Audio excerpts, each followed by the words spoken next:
Hi friends, எல்லாருக்கும் வணக்கம். இப்போது ரீசெண்ட் டேஸில் என்னால் வீடியோஸ் எதுவும் சரியாக போஸ்ட் பண்ண முடியல. ஏன்னா ஒர்க்கு கொஞ்சம் அதிகமாகிடுச்சு இந்த வீக்கு. ஸோ அதனால் என்னால் எதுவும் பண்ண முடியல. இதுக்கப்புறம் டெய்லி ஒரு 2 days ஒன்ஸ் வீடியோஸ் கண்டினியூஸாக அப்லோட் பண்ணுற மாதிரி ட்ரை பண்ணுறேன். மறக்காமல் நம்ம யூடியூப் சேனலை சப்ஸ்கிரைப் பண்ணி பெல் பட்டனை ப்ரெஸ் பண்ணி வச்சுங்க. அப்போ தான் நான் போகிற வீடியோஸ் உங்களுக்கு உடனுக்குடன் வந்து சேரும். வாங்க இப்போ நம்ம கதைக்குள்ள போகலாம். திருச்சிக்கு வந்தாச்சு. இனி எதுக்காக அசோக் அண்ணா இங்க வந்திருக்காரு, அவரை யார் இங்க அனுப்புனாங்க, இது எல்லாத்தையும் கண்டுபிடிக்கணும். சரி, அசோக் அண்ணா எங்க இருக்காருன்னு முதல்ல தெரிஞ்சுக்கலாம். அதுக்கு முதல்ல நம்ம வினைக்கு தான் கால் பண்ணணும். கௌதம் தனது செல்போனை எடுத்து வினைக்கு கால் செய்தான். இப்ப என்னடா பிரச்சனை? உன்கிட்ட தெரியாதனமா ஏதாவது ஹெல்ப்னா கால் பண்ணுன்னு சொன்ன பாவத்துக்காக இத்தனை போனாடா? கோச்சுக்காதடா, உன்னை விட்டா எனக்கு வேற யாருடா இருக்கா? உன்கிட்ட தானே ஹெல்ப் கேட்க முடியும். சரி உடனே தாஜா பண்ணாத, என்ன வேணும் அதை முதல்ல சொல்லு. அது ஒண்ணும் இல்லடா, இப்போ அசோக் அண்ணாவோட லொகேஷன் எதுன்னு எனக்கு தெரியாது. அதை மட்டும் சொல்லிட்டேன்னா அதுக்கப்புறம் நான் உன்னை டிஸ்டர்ப் பண்ணவே மாட்டேன் மச்சான். நான் மட்டும் பர்சனல் யூஸ்க்காக இதை யூஸ் பண்றேன்னு கவர்மெண்ட்டுக்கு தெரிஞ்சது என்ன பிடிச்சி லாக்அப்ல அடைச்சிடும்டா. இதுக்கு மேல இது ரிலேட்டடா நீ என்கிட்ட எந்த ஹெல்ப்பும் கேட்க கூடாது. இதை தவிர வேற எதுனாலும் என்கிட்ட கேளு, நான் செய்யறேன். ஓகே ஓகே மச்சான், ஐ ப்ராமிஸ். இதுக்கப்புறம் நான் எந்த இன்ஃபர்மேஷனும் கேட்க மாட்டேன். நீ இதை மட்டும் கொஞ்சம் என்கிட்ட சொல்ல. சரி, லைன்லேயே வெயிட் பண்ணு, நான் பார்த்து சொல்றேன். ஓகே மச்சான், ஒன்னும் அவசரமே இல்ல, நீ பொறுமையாவே பார்த்து சொல்லு. இது பொறுமையா பார்த்து சொல்லா? டேய், நான் பண்றது இல்லீகலான காரியம்.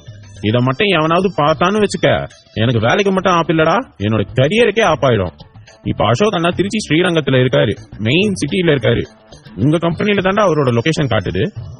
என்ன, திருச்சியில எங்க கம்பெனியா? நீ என்ன சொல்ற? திருச்சியில எங்க கம்பெனி எப்ப ஆரம்பிச்சாங்க? டேய், வேந்தன் இண்டஸ்ட்ரீஸ்னு தான் இருக்கு, அது உங்க கம்பெனி தானே? ஆமா, அந்த கம்பெனி எங்களோடது தான். அப்ப அதுவும் உங்களோட கம்பெனி தானே? மேபி ஒரு பிரான்ச் அங்க கூட ஓபன் பண்ணிருக்கலாம்ல. ஆனா உங்க தாத்தா மாதிரி சக்சஸ் எதுக்கிட்ட அங்க போய் கம்பெனி ஓபன் பண்ணாரு? அதான்டா எனக்கும் புரியல. எனக்கு தெரிஞ்சு எங்க குடும்பத்துக்கும் இந்த திருச்சிக்கும் ஏதோ ஒரு பந்தம் இருக்கும்னு நினைக்கிறேன். அதனாலதான் என் தாத்தா இந்த ஊர்ல அவரோட பிரான்ச் ஓபன் பண்ணிருக்காரு. சரிடா, இதுக்கப்புறம் நான் உன்னை தொந்தரவு பண்ண மாட்டேன். நீ உன்னோட வேலையை கண்டினியூ பண்ணுடா, நான் என்னோட வேலையை பாக்குறேன். ஓகேடா நல்லவனே, இதுக்கப்புறம் எந்த காரணத்துக்காகவும் என்னை இந்த மாதிரி இல்லீகலான ஒர்க் பண்ண சொல்லாத. மற்றபடி ஒரு ஃப்ரெண்டா உனக்கு எந்த ஹெல்ப் தேவைப்பட்டாலும் தாராளமா நீ எனக்கு கால் பண்ணு. ஓகே மச்சான், கண்டிப்பா எனக்கு ஹெல்ப் தேவைப்பட்டா உன்னதான் கால் பண்ணுவேன். சரி, உன்னை நான் ரொம்ப நேரம் கழிச்சு தொந்தரவு பண்றேன். இப்போ போனை வைக்கிறேன், பாய். டேய், அப்ப என்ன தொந்தரவு பண்ணணும்னே முடிவு பண்ணிட்டியா? Absolutely my Lord. அப்போ ஒரு முடிவோட தான் இந்தியா வந்து இறங்கி இருக்கேன்னு சொல்ற. யாயா, சரி, எனக்கு பேச நேரம் இல்ல, நான் போன் வைக்கிறேன், பாய் பாய். இவன் என்ன பண்ணிட்டு இருக்கான்? அசோக் அண்ணாக்கும் இவனுக்கும் என்ன பிரச்சனை? அவர் பின்னாடி எதுக்கு இவன் சுத்திட்டு இருக்கான்? அதுவும் வீட்டுக்கு வேற தெரியக்கூடாதுன்னு சொல்றான். ஒண்ணுமே புரிய மாட்டேங்குது. எது எப்படியோ, எந்த பிரச்சனையிலயும் மாட்டிக்காம இருந்தா போதும். சரி, நம்ம வேலையை பார்ப்போம்.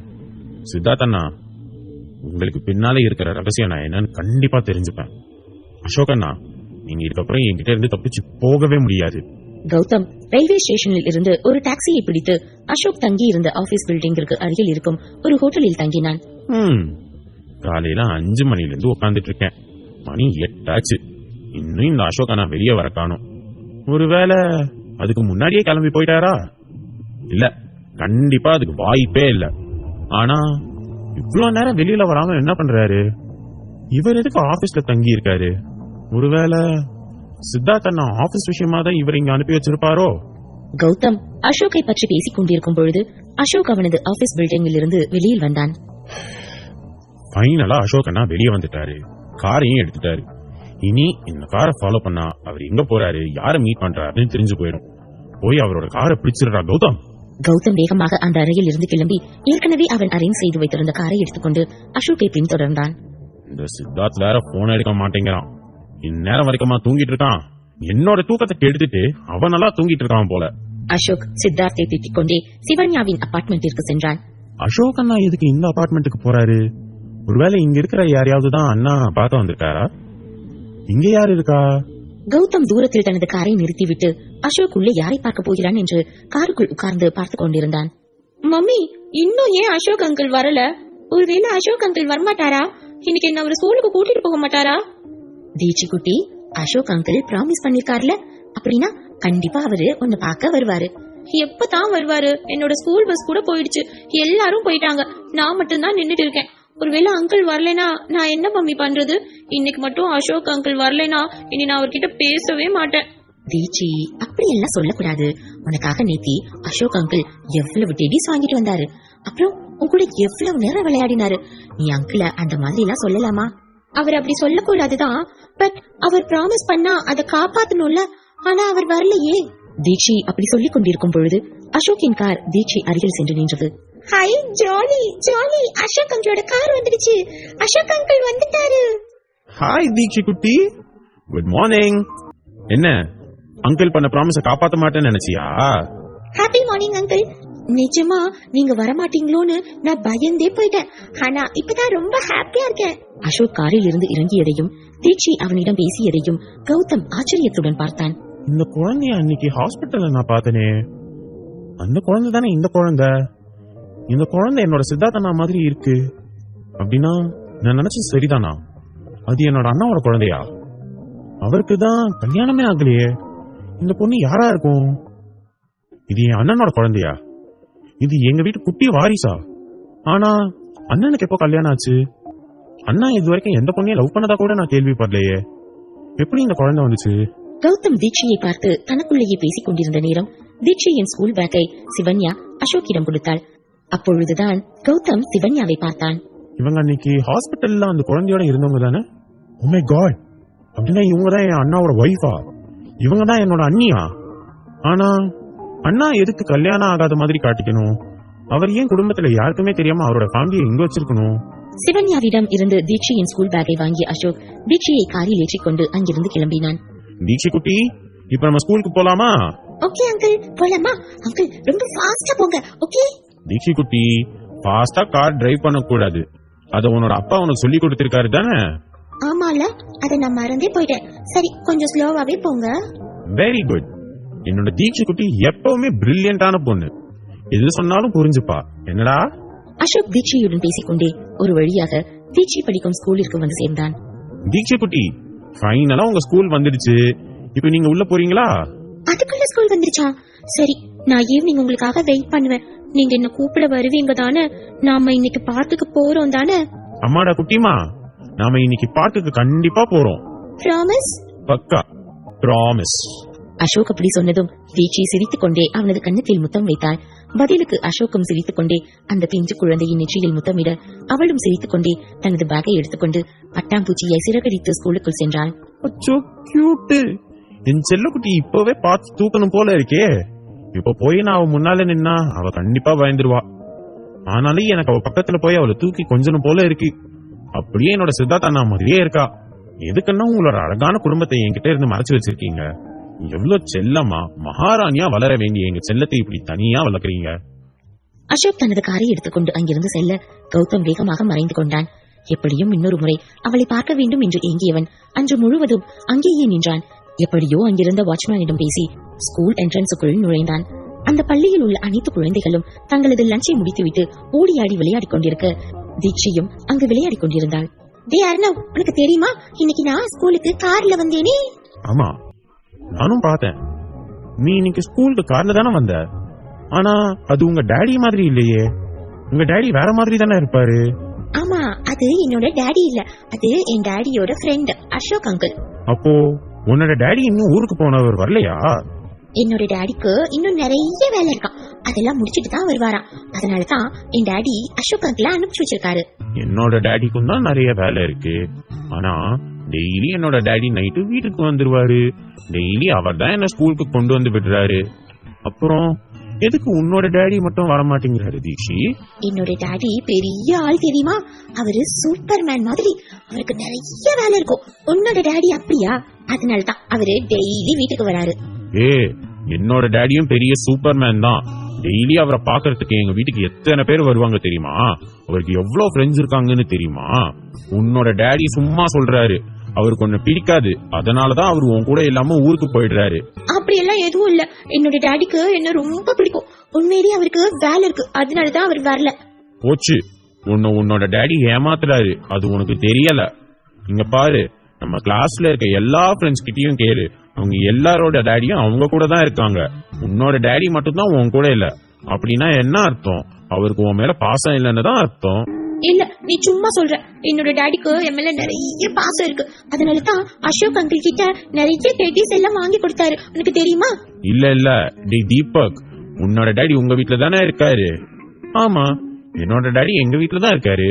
நான் டெய்லி எங்க டாடி கூட தான் தூங்குவேன். கேட்டியா? மாகி, உன்னோட டாடி எங்க இருக்காரு? என்னோட டாடியும் வீட்ல தான் இருக்காரு. அவரு அப்படியே வெளியில எங்கேயாவது போனா கூட என்னையும் மம்மியையும் கூட்டிட்டு தான் போவாரு. தீச்சி, அர்ணவ் சொல்றதுதான் கரெக்ட். உன்னோட டாடிக்கு உன்னை பிடிக்காது போல, அதனாலதான் அவரு உன்னைய விட்டுட்டு போயிட்டாரு. அங்கிருந்த தீக்ஷியின் ஃப்ரெண்ட்ஸ் அனைவரும் அவளை கிண்டல் செய்ய தீக்ஷி அழத் தொடங்கினாள். அதையெல்லாம் தூரத்தில் இருந்து பார்த்துக் கொண்டிருந்த கௌதம் வேகமாக அவள் அருகில் ஓடி வந்தான். Hi cutie. அழுது கொண்டிருந்த தீக்ஷி கௌதமின் குரல் கேட்டதும் நிமிர்ந்து பார்த்தாள். என்ன ஆச்சு? எதுக்காக இந்த கியூட்டி இப்ப அழுதுட்டு இருக்கீங்க? அங்கிள், நீங்களா? அன்னைக்கு ஹாஸ்பிட்டல்ல பார்த்தேனே அந்த அங்கிள் தானே நீங்க? பரவாயில்லையே, என்ன பார்த்த உடனே கண்டுபிடிச்சிட்டீங்களே. நீங்க செம்ம பிரில்லியன்ட் தான் போங்க. சரி சொல்லுங்க, எதுக்காக இப்ப அழுதுட்டு இருக்கீங்க? உங்க ஃப்ரெண்ட்ஸ் எல்லாம் உங்களை விட்டு போயிட்டாங்களா? அவங்க எல்லாம் என்னோட ஃப்ரெண்ட்ஸே கிடையாது. ஃப்ரெண்ட்ஸ்னா யாராவது அழுதா அவங்கள அழக்கூடாதுன்னு தானே சொல்லணும். ஆனா அவங்க என்ன அழ வைக்கிறாங்க. இனிமே நான் அவங்கள ஃப்ரெண்ட்ஸ்ன்னு சொல்ல மாட்டேன். கரெக்ட் தான், நம்ம அழ வைக்கிறது யாரும் நமக்கு ஃப்ரெண்ட்ஸா இருக்க முடியாது. சரி, இப்ப எதுக்கு நீங்க அழறீங்க? ஆமா, அது எதுக்கு நான் உங்ககிட்ட சொல்லணும்? ஏன்னா நான் உன்னோட ஃப்ரெண்ட். நீங்களா? நீங்க எப்படி எனக்கு ஃப்ரெண்டா இருக்க முடியும்? எனக்கு நீ அழுதா பிடிக்காது. உன்னை அழாம பாத்துக்கணும்னு நினைக்கிறேன். அப்ப நான் உன்னோட ஃப்ரெண்டு தானே? கரெக்ட் தான். நிஜமாவே அப்போ நீங்க எனக்கு ஃப்ரெண்டா? ஆமா, நிஜமாவே நான் உங்களுக்கு ஃப்ரெண்டு தான். சரி சொல்லுங்க, இப்ப எதுக்கு நீங்க அழுறீங்க? உங்களுக்கு தெரியுமா, என்னோட டாடி பெரிய சூப்பர்மேன். அவருக்கு நிறைய வேலை இருக்கு. அதனால என்னையும் மம்மியையும் விட்டுட்டு ஊருக்கு போயிருக்காங்க. இவங்க எல்லாரும் என்னையும் மம்மியையும் பிடிக்காததுனாலதான் எங்களை விட்டு போயிட்டாருன்னு சொல்றாங்க. அது உண்மை இல்லதானே? உனக்கு தான் உன்னோட டாடி உன் மேல பாசம் வச்சிருக்காங்கன்னு தெரியுதுல, அப்புறம் எதுக்கு இவங்க சொல்றது கேட்டுட்டு நீ அழுற? நிஜமா உன்னோட டாடி உன் மேல பாசமா தான் இருப்பாரு. இந்த மாதிரி ஒரு கியூட்டான குழந்தைய யாருக்காவது பிடிக்காம போகுமா? இதையேதான் நானும் சொல்றேன். என்னோட டாடிக்கு என்ன ரொம்ப பிடிக்கும்னு. ஆனா அவங்க யாருமே நம்ப மாட்டேங்கிறாங்களே. நீங்களாவது என்ன நம்புறீங்க தானே? கண்டிப்பா நான் நம்புறேன். அவங்க சொல்றதுக்காக எல்லாம் நீ அழக்கூடாது. உன்னை பத்தியும் உன்னோட டாடிய பத்தியும் உனக்கு தெரியும் தானே? அதனால கண்ணீர் தொடச்சிட்டு அழகா சிரிங்க பாப்போம். அதானே, அவங்க சொன்னதுக்காக எதுக்கு நான் அழணும்? என்னோட டாடி என் மேல ரொம்ப பாசம் வச்சிருக்காரு. He is the best daddy in the world. சரி கியூட்டி, உன்னோட பேர் என்ன? நான் தான் ஹாஸ்பிட்டல்லயே சொன்னேனே. என்னோட பேரை மறந்துட்டீங்களா? சாரிடா தங்கம், அங்கிள் அன்னைக்கு இருந்த டென்ஷன்ல மறந்துட்டேன். இன்னொரு தடவை அங்கிளுக்காக உங்க பேரை சொல்ல மாட்டீங்களா? நீங்க என்ன நம்புறீங்கல்ல, அதனால என்னோட பேரை சொல்றேன். நெக்ஸ்ட் டைம் மறக்க கூடாது, ஓகேவா? நீ எப்பவும் உன்னோட பேரை நான் மறக்கவே மாட்டேன். I promise you. ஓகே, என்னோட பேரு தீக்ஷி. தீக்ஷியா? Wow, what a sweet name. சரி சொல்லு, உன்னோட டாடி பேர் என்ன? என்னோட டாடி பேரு சித்தார்த். என்னோட மம்மி பேரு சிவன்யா. எங்க பாட்டி பேரு வாசுகி. என்னோட தாத்தா பேரு ராஜேந்திரன். இதுக்கு மேல ஏதாவது பேரு உங்களுக்கு தெரியணுமா? வேண்டாம் வேண்டாம், இது போதும். சரி, உன்னோட தாத்தா பாட்டி பேரெல்லாம் தெரியுதுல, உன்னோட டாடியோட ஃபேமிலியில யாரையாவது உனக்கு தெரியுமா? என்னோட டாடியே இப்பதான் என்னையும் என் மம்மியையும் பார்க்க வந்தாங்க. டாடியோட ஃபேமிலிய பத்தி எனக்கு எதுவும் தெரியாது. ஆனா டாடி ஹாஸ்பிட்டல்ல உடம்பு சரியில்லாம இருந்தாங்களா, அப்போ டாடிய பாக்குறதுக்கு ஒரு தாத்தா வந்தாங்க. அவங்கள நான் பார்த்தேனா அவர் என்கிட்ட ரொம்ப பாசமா பேசினாரு. அது மட்டும் இல்லாம எனக்கு ஒரு செயின் கூட கொடுத்தாரு. தீக்ஷி யாரு சொல்றா? ஒருவேளை தாத்தாவை சொல்றாளோ? அப்படின்னா தாத்தாக்கு இந்த உண்மை எல்லாம் தெரியுமா? ரெண்டு பேரும் சேர்ந்துதான் மறைக்கிறாங்களா? எதுக்காக? ஒருவேளை மம்மி எதனா பண்ணிடுவாங்கன்னு யோசிக்கிறாங்களா? இருக்கலாம், மம்மி எதுக்கும் துணிஞ்சவங்க தான். சித்தார்த்தா நான் சொல்ற வரைக்கும் இந்த விஷயம் யாருக்கும் தெரியக்கூடாது. ஆமா அங்கிள், என் டாடி ஃபேமிலிய பத்தி நீங்க எதுக்கு கேக்குறீங்க? உங்களுக்கு என்னோட டாடிய தெரியுமா? எனக்கு உன்னோட டாடிய ரொம்ப நல்லா தெரியும். சரி, உன்னோட தாத்தா பார்க்க வந்திருக்காருன்னு சொன்னல, அவர் பார்க்க எப்படி இருந்தாரு? அவரும் என் டாடி மாதிரி ஹைட்டா இருந்தாரு. அப்புறம் முடியெல்லாம் வெள்ளையா இருந்தது. கண்ணுல ஒரு கண்ணாடி போட்டிருந்தாரா, கையில கூட ஒரு தடி வச்சிருந்தாரு. ஆமா, அவரை பத்தி எதுக்கு நீங்க கேக்குறீங்க? அப்படியா, கையில தடி வச்சிருந்தாரா? அவர் யாருன்னு உனக்கு தெரியுமா? ஐ, நல்லா தெரியுமே. அவரு என் டாடியோட தாத்தா. அவரும் என் டாடி மாதிரியே என் மேல ரொம்ப பாசம் வச்சிருக்காரு. அவரு என்னோட ஃப்ரெண்டு. என் கூட இருக்க முடியலன்னு ரொம்ப ஃபீல் பண்ணாரு, பாவம். சரி, உன் டேடியோட ஃபேமிலியில உனக்கு வேற யாரெல்லாம் தெரியும்? என் டாடியோட ஃபேமிலில இன்னும் வேற இருக்காங்களா? அப்புறம் ஏன் அவங்களை எல்லாம் டாடி வீட்டுக்கு கூட்டிட்டு வரல? உன்னோட டேடிக்கு டேடி அப்புறம் 2 பிரதர் எல்லாரும் இருக்காங்க. உன்னோட குடும்பம் பெரிய குடும்பம் தெரியுமா? ஆமா, இதெல்லாம் உங்களுக்கு எப்படி தெரியும்? நீங்க யாரு? தீக்ஷி குட்டி, எனக்கு தெரியும் நீ ரொம்ப பிரில்லியன்ட்னு. உன்கிட்ட அங்கிள் ஒன்னு சொல்லுவேன், அது நீ வீட்ல யார்கிட்டயும் சொல்லக்கூடாது, சரியா? நீங்க என்னோட ஃப்ரெண்டுன்னு தானே சொன்னீங்க, அப்புறம் எப்படி என்னோட டாடி பத்தி எல்லாம் உங்களுக்கு தெரியுது? உண்மையிலேயே நீங்க யாரு? தீக்ஷி அப்படி கேட்டதும் கௌதம் வேகமாக தனது பாக்கெட்டில் இருந்த பர்ஸை எடுத்து அதிலிருந்து அவர்களது குடும்ப போட்டோவை காட்டினான். இந்த போட்டோல இருக்கிறது என்னோட டாடி தானா? அவங்க பக்கத்துல இருக்கிறது நீங்க தானா? அப்போ இவங்க எல்லாம் யாரு? இவங்க எல்லாம் உன் டேடியோட குடும்பம். உன் டேடிக்கும் நம்ம வீட்டுல உள்ளவங்களுக்கும் கொஞ்சம் சண்டை வந்துடுச்சு. அதனால உன்னோட டேடி கோச்சிட்டு வீட்டை விட்டு போயிட்டாரு. அதனாலதான் உன் டேடி உங்ககிட்ட எங்க யார பத்தியும் சொல்லல. என்ன, என் டாடி கூட சண்டை போட்டீங்களா? எதுக்காக என் டாடி கூட சண்டை போட்டீங்க? அவர் ரொம்ப நல்லவர், அவர் கூட ஏன் நீங்க சண்டை போட்டீங்க? அது எனக்கும் தெரியுதுடா, அது பெரியவங்க சண்டை. எனக்கும் அதுக்கும் எந்த சம்பந்தமும் இல்ல. எனக்கு எப்பவுமே உன்னோட டேடிய ரொம்ப பிடிக்கும். நீ சொல்ற மாதிரி என்னோட வாழ்க்கையிலயும் உன்னோட டேடி தான் சூப்பர் ஹீரோ. அப்படின்னா நீங்க என் டாடியோட பிரதரா? ஆமா, உன் டேடியோட பிரதர் தானே. என்ன நீ சித்தப்பான்னு கூப்பிடு. என்ன பத்தி உன் டேடி கிட்டயும் வேற யார்கிட்டயும் சொல்லக்கூடாது. உன் டேடிக்கு எங்க மேல இருக்கிற கோபம் எல்லாம் போனதுக்கு அப்புறம் உன்னோட டேடி கிட்ட நானே வந்து சொல்றேன். அது வரைக்கும் நீ இத பத்தி யாருக்கிட்டயும் சொல்லக்கூடாது, ஓகேவா? ஓகேதான். ஆனா தீக்ஷி ஏதோ சொல்ல வரும் முன்பே லஞ்ச் பிரேக் முடிந்து பெல் அடிக்கவும் மாணவர்களும் வகுப்பறைக்குள் சென்று கொண்டிருந்தார்கள். உனக்கு பிரேக் முடிஞ்சிருச்சு. உன்னை நான் நாளைக்கு மீட் பண்றேன். இனிமே அடிக்கடி உன்னை வந்து பாப்பேன், ஓகேவா? நீ என்ன பத்தி வீட்டுல சொல்ல மாட்டேதானே? நீங்க பார்க்க ரொம்ப நல்லவரா தான் இருக்கீங்க, அதனால நான் உங்களை நம்புறேன். நான் வீட்ல உங்களை பத்தி யார்கிட்டயும் சொல்ல மாட்டேன். சரி, எனக்கு கிளாஸ்க்கு டைம் ஆச்சு, நான் போறேன். Bye uncle. ஓகேடா செல்லம், பாத்து போ.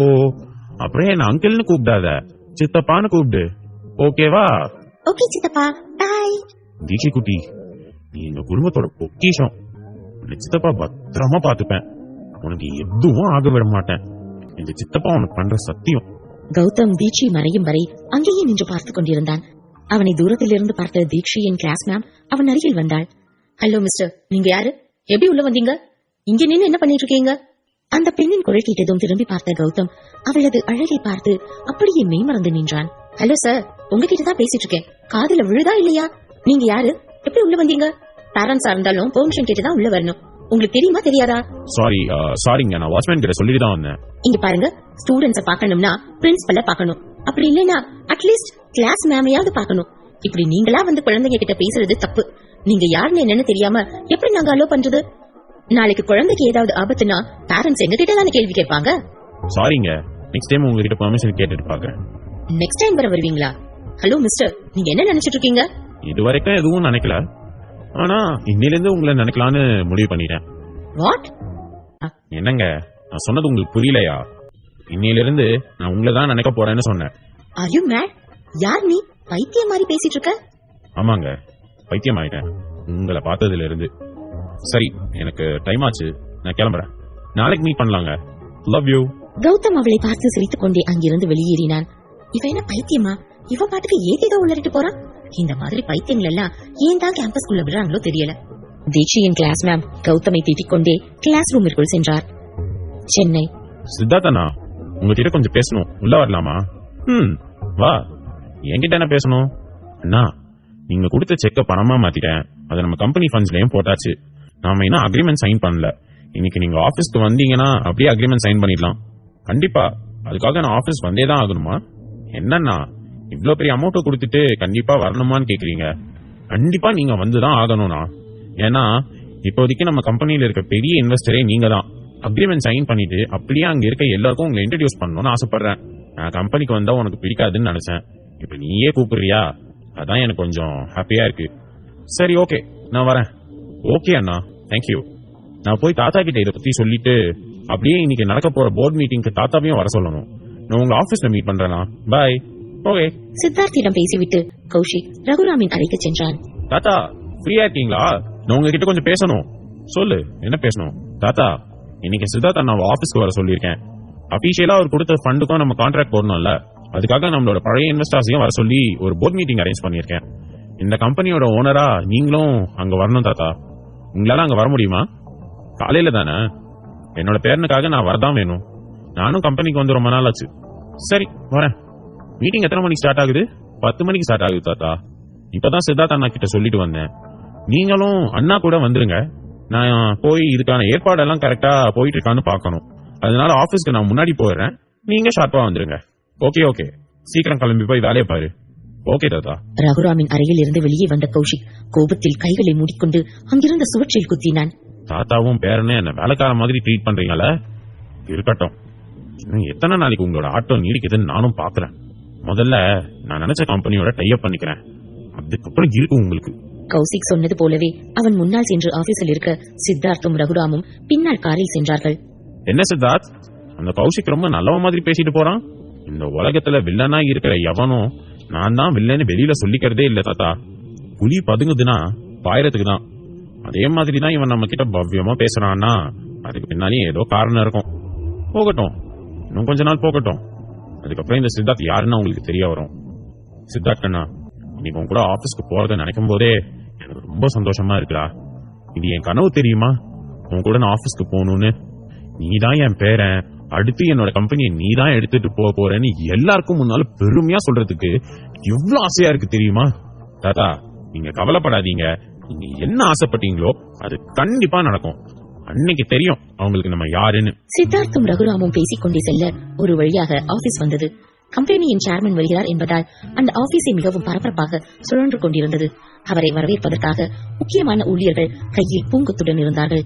சித்தார்த், இதுதான் உன் அம்மா வீட்டு வழி கம்பெனி.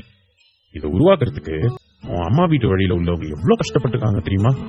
இதோட வளர்ச்சியில வேணா எனக்கு பங்கு இருக்கு. ஆனா இதுக்கும் எனக்கும் எந்த சம்பந்தமும் இல்ல. இது எல்லாம் உன்னோட அம்மா வீட்டு வழி சொத்து. தாத்தா, இது உங்க கம்பெனி தான். என்னதான் இது ஆரம்பிச்சது அம்மா வீட்டு வழியை சேர்ந்தவங்களா இருந்தாலும் இதுல உங்களோட உழைப்பு இல்லைன்னா இன்னைக்கு இந்த கம்பெனி இவ்வளவு உயரமான கட்டிடமா எல்லாரும் திரும்பி பார்த்துட்டு போற அளவுக்கு வளர்ந்துருக்காது. பெருமையா இது என் தாத்தாவோட கம்பெனியும் சொல்லிட்டு உள்ள வர்றதுக்கு எனக்கு ரொம்ப சந்தோஷமா இருக்கு. வாங்க உள்ள போலாம். பரவாயில்லடா, முன்னாடி எதனா கேள்வி கேட்டா அதுக்கு பதில் சொல்ற அளவுக்கு தான் பேசுவ. இப்ப என்னடானா இவ்ளோ பேசுற? இதெல்லாம் பார்க்கும் போதே உண்மையிலே நீ பெரியவன் ஆயிட்டேன்னு தோணுது. ரகுராம் அப்படி சொன்னதும் சித்தார்த் சிரித்துக் கொண்டே சொன்னான். தாத்தா, நீங்க சொன்னாலும் சொல்லாட்டாலும் நான் பெரியவன் தான். இப்ப எனக்கும் ஒய்ஃப் குழந்தைன்னு இருக்கு, அதெல்லாம் மறந்துடாதீங்க. அட ஆமால, நான் இன்னும் என்னோட பேரனை குழந்தையாவே நினைச்சிட்டு இருக்கேன். ஆனா அவனுக்கே ஒரு குழந்தை இருக்குன்னு எனக்கு மறந்தே போச்சு பாரு. சரி, ஊர்ல இருந்து வந்ததுக்கு நீ உன் பொண்டாட்டி கூட பேசுனியா? குழந்தையும் என் பேத்தியும் எப்படி இருக்காங்களா? பேசினேன் தாத்தா, நேத்து தான் பேசினேன். குழந்தை என்ன ரொம்ப மிஸ் பண்றா போல. அதான் அசோகா அனுப்பி வச்சிருக்கேன். பாவண்டா, சின்ன குழந்தை அப்பாவோட பாசத்துக்கு ரொம்ப ஏங்குது. அந்த பாசமே அவளுக்கு இப்பதான் கிடைச்சது. மறுபடியும் அது இல்லைன்னு சொன்னா பாவம் குழந்தை தாங்க மாட்டா. முன்னால எவ்வளவு சீக்கிரம் முடியுமோ அவ்வளவு சீக்கிரம் குழந்தையையும் என் பேத்தியையும் கூட்டிட்டு வர பாருடா. புரியுதா? உங்க தாத்தாவுக்கு ரொம்ப வயசாகிட்டே போகுது. எனக்கு இருக்கிற இன்னும் கொஞ்சம் காலத்திலேயாவது குழந்தையோட இருக்கணும்னு ஆசைப்படுறேன். இப்போ இங்க இருக்கிற பிரச்சனை எல்லாம் சால்வ் ஆகட்டும் தாத்தா. அதுக்கப்புறம் நானே அவளை இங்க கூட்டிட்டு வரேன். சித்தார்த்தும் ரகுராமும் பேசிக் கொண்டிருக்க அப்பொழுது அவர்கள் அருகில் வந்த கம்பெனியின் HR கையில் பூங்கொத்துடன் வந்தார். Welcome chairman sir. உங்களை பார்த்து எவ்வளவு நாள் ஆச்சு. பரவாயில்லையே, நீ இன்னும் இந்த கம்பெனில தான் இருக்கியா? நான் கூட உன்னை எப்பயோ மாத்திருப்பாங்கன்னு பார்த்தேன். சரி, எப்படி இருக்க? எனக்கு என்ன, நான் நல்லா இருக்கேன். நீங்க தான் இந்த கம்பெனில எனக்கு ஒரு HR போஸ்டிங் போட்டு கொடுத்தீங்க. அன்னையில இருந்து என்னோட லைஃப் ரொம்ப சந்தோஷமா போயிட்டு இருக்கு. தாத்தா வாங்க. அண்ணா உள்ள வாங்க. மிஸ்டர் மாதவன், தாத்தாவையும் அண்ணாவையும் கான்ஃபரன்ஸ் ஹாலுக்கு கூட்டிட்டு போங்க. கௌஷிக் சில ஃபைல்களை சரிபார்த்துவிட்டு பின்பு கான்ஃபரன்ஸ் ஹாலிற்கு சென்றான். அங்கு அவன் அழைத்திருந்த அனைவரும் வந்திருந்தார்கள். அனைவரையும் பார்த்து சிரித்துவிட்டு கௌஷிக் தனது சீட்டிற்கு சென்று அமர்ந்தான். Hello my dear family and friends. நான் கூப்பிட்டதுக்காக இந்த போர்ட் மீட்டிங் வந்ததுக்கு ரொம்ப தேங்க்ஸ். மிஸ்டர் சித்தார்த் இன்னையிலிருந்து இந்த கம்பெனியோட பிக் இன்வெஸ்டர். அதை இன்னைக்கு பேப்பர் மூலமா உறுதிப்படுத்திக்க போறோம். என்னோட பிரதர் தான் இந்த கம்பெனியோட பிக் ஷேர் ஹோல்டர்னு அனௌன்ஸ் பண்றதுல நான் ரொம்ப பெருமைப்படுறேன். இந்தாங்க அக்ரிமெண்ட், படிச்சு பாருங்க. பின்பு கௌஷிக்கிடம் இருந்த ஃபைலை வாங்கிய சித்தார்த் அதை படிக்க தொடங்கினான். அண்ணா, இந்த கான்ட்ராக்ட்ல உங்களுக்கு இந்த கம்பெனி என்னென்ன ரைட்ஸ் இருக்கு, நீங்க என்னென்ன விஷயத்துல எல்லாம் தலையிடலாம், எதுல தலையிடக்கூடாது, இதை பத்தின எல்லா டீடைல்ஸும் இதுல தெளிவா இருக்கு. நல்லா ரீட் பண்ணி பார்த்துட்டு அதுக்கப்புறம் சைன் பண்ணுங்க. பரவாயில்லையே, ஸ்மார்ட்டான மூவா தான் இருக்கு. கம்பெனிக்கு வந்த சில வருஷத்திலேயே நல்லா எல்லாத்தையும் கத்துக்கிட்டியே. சித்தார்த் கௌஷிக்கை புகழ்ந்து கொண்டே அந்த அக்ரிமெண்டில் சைன் பண்ண ஆரம்பித்தான். அவன் சைன் பண்ண பண்ண கௌஷிக் முகத்தில் சந்தோஷ மழை பொழிய ஆரம்பித்தது. நல்லா சிரி, எவ்வளவு சந்தோஷப்பட முடியுமோ அவ்வளவு சந்தோஷப்படு. இது எல்லாத்துக்கும் சேர்த்து வச்சு உன்னையும் உன்னோட அம்மாவையும் அழ வைப்பேன். அன்னைக்கு தெரியும் இந்த சித்தார்த் யாருன்னு. ரகுராம் அங்கு வந்திருந்த அனைத்து ஷேர் ஹோல்டரிடமும் சித்தார்த்தை பற்றி மிகவும் பெருமையாக பேசிக் கொண்டிருந்தார். அதையெல்லாம் கேட்டுக்கொண்டிருந்த கௌஷிக்கின் மனதில் நெருப்பு சுடர் விட்டு எரிந்து கொண்டிருந்தது. தாத்தா, உங்களால எவ்வளவு கனவு காண முடியுமோ அவ்வளவு கனவு கண்டுக்கோங்க. நீங்க என்ன நினைச்சாலும் சரி, சித்தார்த் இந்த கம்பெனியோட சிஇஓவா ஆகவே முடியாது. இங்க ஒண்ணு நான், இல்லனா என்னோட அண்ணன், நாங்க 2 பேரு தான் இருக்கணும். திருச்சி தீட்சையை அனுப்பிவிட்டு ஆபீஸ் சென்ற சிவன்யா அங்கு பரபரப்பாக தனது கேபினில் உட்கார்ந்து அனைத்து வேலைகளையும் பார்த்துக் கொண்டிருந்தாள். உள்ளே வந்த காசிநாதன் ஒரு நிமிடம் அவளது முகத்தை நிமிர்ந்து பார்த்தார். என்னம்மா சிவன்யா, கன்ஸ்ட்ரக்ஷன் ஒர்க் எல்லாம் எப்படி போயிட்டு இருக்கு? அப்புறம் வீட்டுக்கு கெஸ்ட் எல்லாம் வந்திருக்காங்களா? ஆமா தாத்தா, குழந்தைய பாக்குறதுக்காக அவரோட ஃப்ரெண்டு வந்திருந்தாங்க. அப்புறம் கன்ஸ்ட்ரக்ஷன் ஒர்க் எல்லாம் ரொம்ப நல்லா போயிட்டு இருக்கு. நானும் உங்ககிட்ட ஒரு ஃபைல் சைன் வாங்க வேண்டியிருக்கு தாத்தா. அதுக்காக தான் இன்னைக்கு நான் சைட்டுக்கு போகாம நேரா கம்பெனிக்கு வந்தேன். என்ன ஃபைல் இன்னும் சைன் பண்ணாம பெண்டிங்ல இருக்கு? அது ஒண்ணும் இல்ல தாத்தா, இந்த மந்த் எண்டுக்குள்ள பில்டிங்க்கு கான்கிரீட் போடுற வேலை வந்துரும். அதுக்கு தேவையான கம்பிக்கு 2-3 இடத்துல கொட்டேஷன் வாங்கி வச்சிருந்தேன். அதுல எது பெஸ்ட்னு பார்த்து நீங்க அந்த கம்பெனியோட கொட்டேஷன்ஸ ஓகே பண்ணி அனுப்புனீங்கன்னா சீக்கிரம் வேலையை ஸ்டார்ட் பண்ணிடலாம். ஏன் சிவன்யா, நம்ம முன்னாடி கம்பி வாங்கிட்டு இருக்க இடம் என்னாச்சு? தாத்தா, அவங்களோட கம்பெனி குவாலிட்டியும் இல்ல, அதே நேரத்துல ஹை ரேட்டாவும் இருக்கு. நான் தெரிஞ்ச ஒரு சில இடத்துல விசாரிச்சேன். அதுக்கப்புறம் நானே நேரடியா அங்கேயே போய் கம்பியையும் பார்த்தேன் தாத்தா. சில கம்பெனில நல்ல குவாலிட்டியான கம்பியும் இருக்கு, அதே நேரத்துல அமௌண்ட்டும் கம்மியா இருக்கு. அதனாலதான் அந்த கம்பெனியோட கொட்டேஷன்ஸும் வாங்கிட்டு வந்தேன். அத பத்தி நீங்க ஒன்ஸ் நல்லா விசாரிச்சுட்டு அதுக்கப்புறம் சைன் பண்ணுங்க. நாளைக்கு சைன் பண்ணா கூட போதும். அதான் நீ போய் நேர்ல பாத்துட்ட இல்லமா, அதுக்கப்புறம் எதுக்கு நான் வேற பாத்துட்டு? உனக்கு எது சரின்னு படுதோ அதையே பண்ணு. இதுல எந்த கம்பெனியோட ப்ராடக்ட் குவாலிட்டியா இருக்கோ அதையே நீ அக்செப்ட் பண்ணிக்கோமா. ஓகே தாத்தா. அவர்கள் இருவரும் பேசிக் கொண்டிருந்த நேரம் அந்த கம்பெனியின் மேனேஜர் விவேக் அங்கே வந்தான். ஹலோ சார், ஏதோ புது கம்பெனில இருந்து வர ப்ராடக்ட் அக்செப்ட் பண்ண போறீங்களா? சேர்மன் எதுக்காக புது கம்பெனி கிட்ட ப்ராடக்ட் வாங்கணும்? நம்ம கிட்ட தான் ஆல்ரெடி சப்ளையர்ஸ் இருக்காங்கல்ல. நாம இத்தனை நாள் பழைய கம்பெனில தான் வாங்கிட்டு இருந்தோம். ஆனா அவங்களோட ப்ராடக்ட் குவாலிட்டியா இல்லைன்னு தெரிஞ்சதுக்கு அப்புறமும் எப்படி அவங்க கிட்ட வாங்க சொல்ற? அதனாலதான் புது கம்பெனி கூட கான்ட்ராக்ட் சைன் பண்ணலான்னு இருக்கேன். ஆனா சேர்மன், நாம அவங்க கூட பல வருஷமா பிசினஸ் பண்ணிட்டு இருக்கோம். இப்போ திடீர்னு அவங்க கிட்ட வாங்குறத நிறுத்தினா எப்படி? அவங்க கூட சைன் பண்ண கான்ட்ராக்ட் முடிய வேண்டாமா? விவேக் சார், நான் அதை ஆல்ரெடி செக் பண்ணிட்டேன். அவங்களோட நம்ம பண்ணியிருந்த கான்ட்ராக்ட் லாஸ்ட் மந்தோட முடிஞ்சிருச்சு. அவங்க கிட்ட இனிமே ரெனியூவல் பண்ணணும். ஆனா நான் ரெனியூவல் பண்ணாம புதுசா ஒரு இடத்துல இருந்து ப்ராடக்ட் வாங்கலான்னு இருக்கேன். சிவன்யா, இந்த இண்டஸ்ட்ரியில உனக்கு தெரியாதது நிறைய இருக்கு. புது கம்பெனியோட ப்ராடக்ட நம்ம அவ்வளவு சீக்கிரம் அக்செப்ட் பண்ண கூடாது. கண்டிப்பா அவங்களோடதுல குவாலிட்டி இருக்குமான்னு கேட்டா பழைய கம்பெனி கம்பேர் பண்ணும்போது கம்மியா தான் இருக்கும். அதனால ஒரு முறை யோசிச்சு முடிவெடுங்க. நான் ஆல்ரெடி யோசிச்சுட்டேன். புது கம்பெனியோட ப்ராடக்ட்டும் நல்லதா இருக்கு. தாத்தா, நீங்களே யோசிங்க. நாம ஒரு பொருளை மார்க்கெட்டுக்கு கொண்டுட்டு வரோம்னா மக்கள் அதுல என்ன எதிர்பார்ப்பாங்க? இது என்னமா கேள்வி? யாரா இருந்தாலும் ஃபர்ஸ்ட் குவாலிட்டி, அதுக்கப்புறம் தான் எதனாலும் பாப்பாங்க. அதே தான் தாத்தா நானும் யோசிச்சேன். இவங்க ஒரு ப்ராடக்ட் லான்ச் பண்றாங்கன்னா கண்டிப்பா அதுல நம்ம நினைச்சதை விட நல்ல குவாலிட்டியா தான் இருக்கும். அதுக்காக தான் சொன்னேன். அதுக்கு மேல உங்க விருப்பம் தாத்தா. நீங்க என்ன முடிவெடுத்தாலும் ஓகே தான். சிவன்யா, உனக்கு எது ஓகேன்னு படுதோ அதையே பண்ணு. என்கிட்ட நீ பெர்மிஷன் கேட்கணும்னு தேவையில்லை. ஜஸ்ட் நீங்க இங்க சைன் பண்ணுங்க தாத்தான்னு சொன்னா நான் சைன் பண்ணுவேன், அவ்வளவுதான். சரி தாத்தா, நீங்க ரூம்ல இருங்க. நான் அந்த டாக்குமெண்ட் எல்லாம் ரெடி பண்ணிட்டு ரூமுக்கு கொண்டுட்டு வரேன். ஓகேம்மா, நான் ரூம்ல இருக்கேன், நீ கொண்டு வா. அப்புறம் விவேக், பாத்தியா சிவன்யா பொறுப்பு எடுத்துக்கிட்ட ஒரே நாள்ல எவ்வளவு அழகா வேலை பாக்குறான்னு. இது என் பேத்தின்றதுக்காக நான் சொல்லல. உண்மையாவே சிவன்யா ரொம்ப டேலண்டான பொண்ணு. அவகிட்ட இருந்து நீ கத்துக்க வேண்டிய விஷயம் இன்னும் நிறைய இருக்குன்னு நினைக்கிறேன். பாத்துக்கோ. காசிநாதன் சிவன்யாவை பற்றி புகழ்ந்து விட்டு அவரது அறைக்கு செல்ல அதுவரை அவளது புகழாரத்தை கேட்டுக்கொண்டிருந்த மேனேஜரின் நெஞ்சம் தீக்கண்ணெல்லாம் குதித்தது. ஆனால் அதை எதையும் வெளிக்காட்டிக் கொள்ளாமல் அவளை பார்த்து சிரித்தான். மிஸ்ஸஸ் சிவன்யா, நீங்க புது கம்பெனியோட கொட்டேஷன் எல்லாம் வச்சிருக்கேன்னு சொன்னீங்க. நான் அது ஒரு முறை பாக்கலாமா? இது என்ன கேள்வி சார்? தாராளமா பாருங்க. உங்களுக்கு ஏதாவது ஒப்பீனியன் இருந்தா கூட சொல்லுங்க. ஏன்னா உங்களுக்கு தான் நிறைய எக்ஸ்பீரியன்ஸும் இருக்கும். எதை பண்ணணும் எதை பண்ணக்கூடாதுன்னு என்னை விட உங்களுக்கு தான் நல்லா தெரியும். இது என்னோட ஃபர்ஸ்ட் ப்ராஜெக்ட். இதுல நீங்களும் எனக்கு ஹெல்ப் பண்ணுவீங்கன்னு நம்புறேன். சிவன்யா, கண்டிப்பா உங்க சாய்ஸ் நல்லா தான் இருக்கும், நான் அதை நம்புறேன். அப்புறம் மத்த பொருள் எல்லாம் நேர்ல போய் பார்த்து ஒரு தடவை கன்ஃபார்ம் பண்ணதுக்கு அப்புறம் ஓகே பண்ணுங்க. Thank you so much for your advice. நீங்க சொன்ன அட்வைஸ் எல்லாம் நான் மனசுல வச்சுக்கிறேன் மிஸ்டர் விவேக். சரி, அதை நீங்க பாத்துட்டீங்கன்னா நான் தாத்தா கிட்ட சைன் பண்ண கொண்டு போலாமா? ஷியோர். அப்புறம் ஃபியூச்சர்ல உங்களுக்கு ஏதாவது ஹெல்ப் தேவைப்பட்டா கூட தாராளமா என்கிட்ட கேளுங்க. உங்களுக்கு ஹெல்ப் பண்ண நான் எப்பவுமே ரெடியா இருக்கேன். இது நீங்க சேர்மேனோட பேத்தியா இருக்கிறதுனால சொல்லல. உண்மையிலேயே உங்களுக்கு நிறைய திறமை இருக்கு, அதனாலதான் சொன்னேன். கண்டிப்பா எனக்கு என்ன தேவைப்பட்டாலும் நான் உங்களை தான் காண்டாக்ட் பண்ணுவேன். என் மேல இவ்வளவு அக்கறை காட்டுறதுக்கு ரொம்ப தேங்க்ஸ். இந்த மாதிரி வேலை பார்க்குற இடத்துல பொறாம அதிகமா இருக்கும், அவங்க நம்மள முன்னேற விட மாட்டாங்கன்னு சொல்லுவாங்க. ஆனா நீங்க சொல்றதெல்லாம் கேட்கும்போது அதெல்லாம் பொய்ன்னு தோணுது. சிவன்யா, நமக்கு தேவை நம்ம நல்ல பில்டிங் பில்ட் பண்ணணும். நம்ம கம்பெனியோட ரெputation கெட்டு போகாம பாத்துக்கணும். நம்ம அதுல ஒரு 4 ரூபாய் சம்பாதிக்கலாம்னு நினைச்சா நம்ம இத்தனை வருஷம் கஷ்டப்பட்டு உருவாக்கின ரெputation போயிடும். அதனால எப்பவுமே குட் ப்ராடக்ட் மட்டும்தான் நம்ம தேர்ந்தெடுக்கணும். சரி, உங்களை அப்புறம் பாக்குறேன்.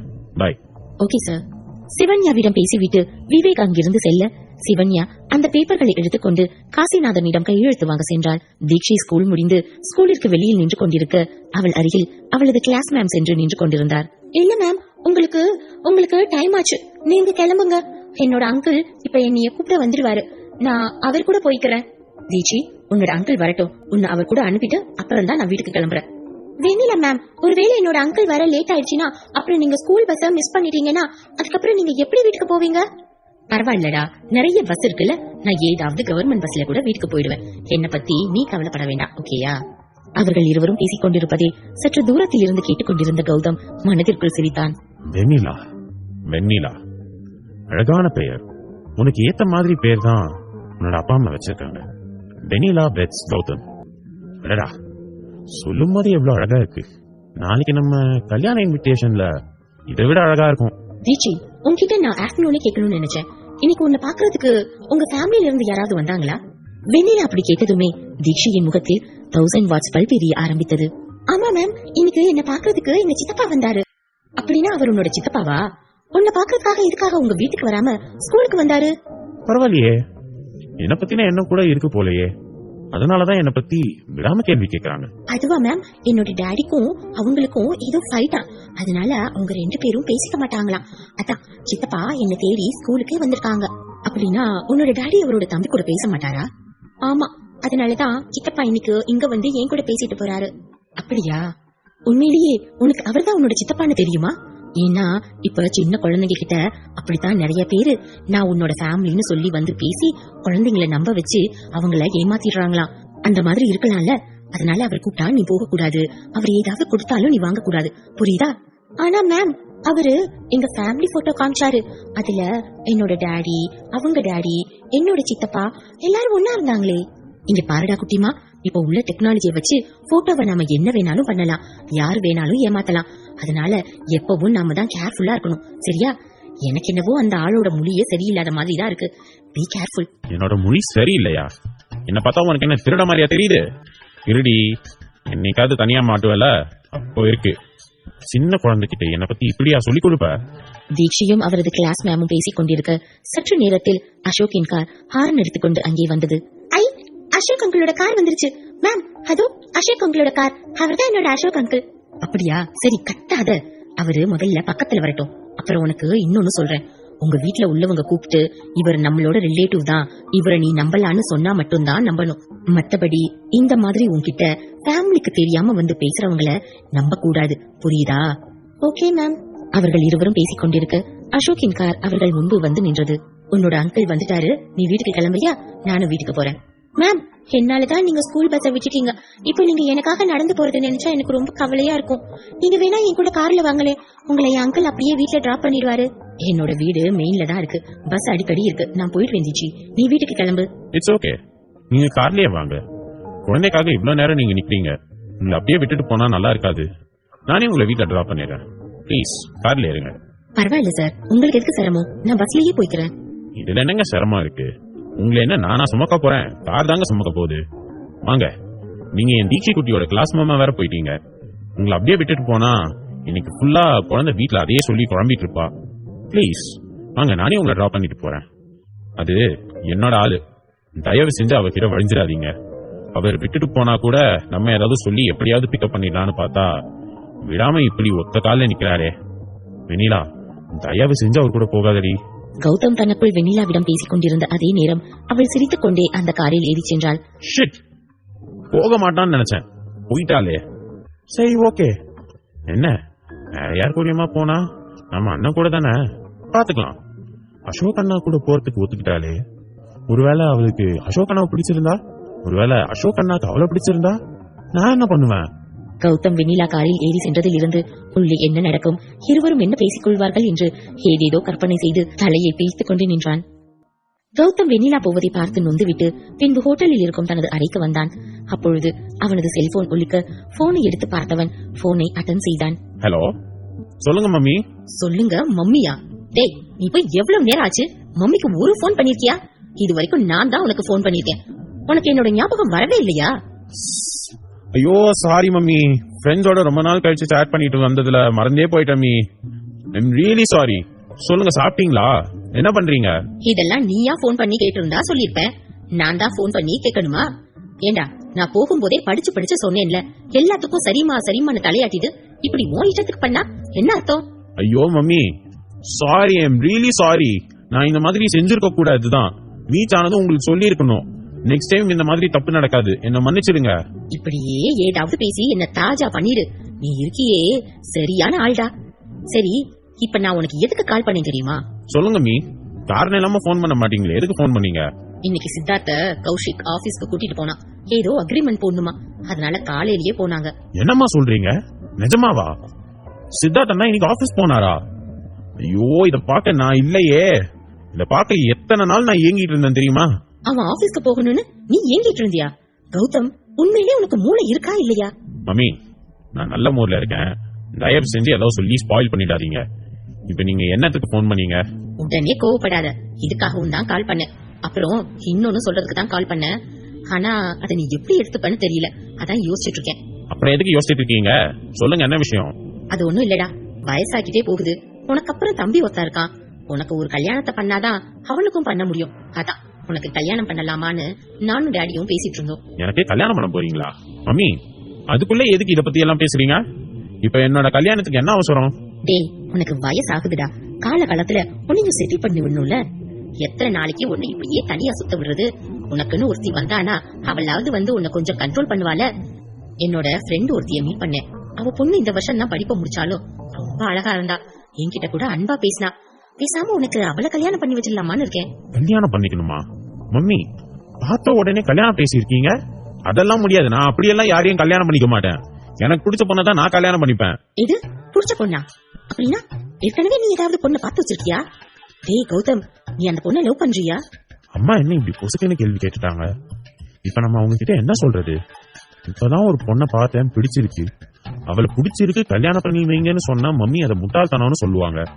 ஏண்டா கௌதம், இது என்னடா உன்னோட காதலுக்கு வந்த சோதனை? அவளை பார்த்தா இன்னைக்கேவா இவ்ளோ பிரச்சனை வரணும்? டேய், என்னடா நான் பேசிக்கிட்டே இருக்கேன், நீ எதுவுமே சொல்லாம அமைதியா இருக்க. சொல்லு, அந்த பொண்ணையே பேசிடலாமா? அவங்க அப்பாவும் பெரிய பிசினஸ் மேன் தானடா. வீட்டுக்கு ஒரே பொண்ணா? நாளைக்கு அவங்க அப்பாக்கு அப்புறம் அந்த பிசினஸ் அப்படியே அந்த பொண்ணு கைக்கு தானே வரும். சொத்து வாங்கி போட்டுருக்காரா? பெரிய பணக்காரரா? என்னன்னு யோசிச்சு முடிவெடு. அதான் நான் பார்த்தேன். என்னோட மம்மி சும்மா இப்படி எல்லாம் பேச மாட்டாங்களே. அந்த பொண்ணு கிட்ட பணம் இருக்கிறதுனால தானே அவளை என் தலையில கட்ட பாக்குறீங்க. முடியாது, முடியவே முடியாது. நான் ஒண்ணு உங்களோட ஆசைக்காக கல்யாணம் பண்ண மாட்டேன். எனக்கு பிடிச்ச பொண்ணதான் நான் கல்யாணம் பண்ணுவேன். என்னடா, நான் அப்போதுல இருந்து பாக்குறேன், பிடிச்ச பொண்ணுதான் கல்யாணம் பண்ணுவேன், பிடிச்ச பொண்ணுதான் கல்யாணம் பண்ணுவேன்னு சொல்லிட்டு இருக்க. இங்க பாரு, நம்மளோட ஸ்டேட்டஸ்க்கு ஏத்த மாதிரி பொண்ணா இருந்தாதான் மம்மி உன்னோட கல்யாணத்துக்கு ஒத்துப்பேன். சும்மா கண்ணுல பாக்குறவ போறவ வரவெல்லாம் உனக்கு பொண்டாட்டி ஆக்க முடியாது, புரியுதா?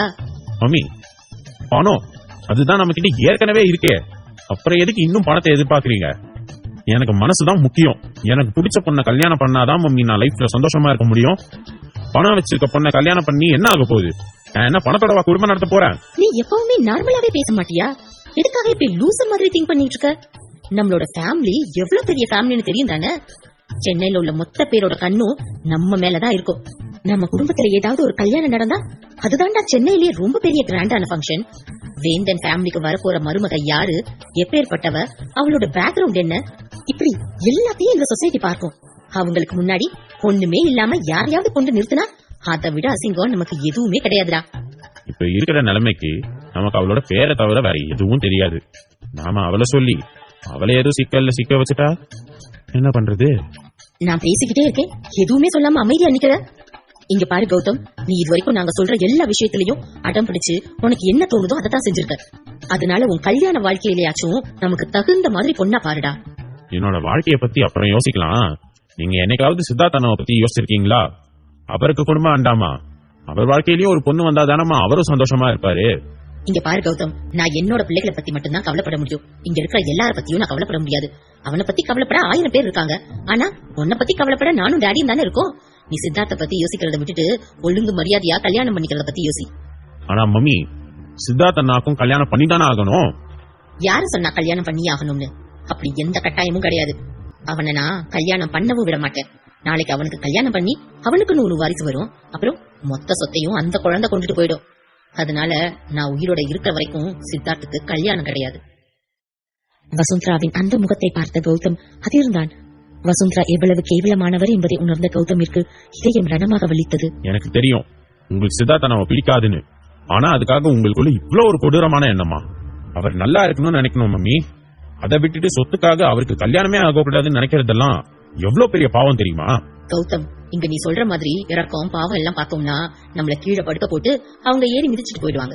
அந்த சித்தார்த் எப்ப நம்ம எல்லாரையும் அடிச்சு வெளியே தரலான்னு காத்துட்டு இருக்கான். அவனுக்கு மட்டும் ஒரு குடும்பம் வந்துச்சுன்னா கண்டிப்பா அதை அவன் செஞ்சிடுவான். அதுக்கான வாய்ப்பை நம்ம கொடுக்கவே கூடாது. அதனாலதான் அவனுக்கு கல்யாணம் ஆகக்கூடாதுன்னு சொல்றேன். ஒருவேளை அண்ணா உங்களுக்கு பயந்து சீக்கிரட்டா எங்கேயாவது கல்யாணம் பண்ணி இருந்து ஃபேமிலி வச்சிருந்தா நீங்க என்ன பண்ணுவீங்க? சித்தார்த்துக்கு அவ்வளவு தைரியம் எல்லாம் கிடையாது.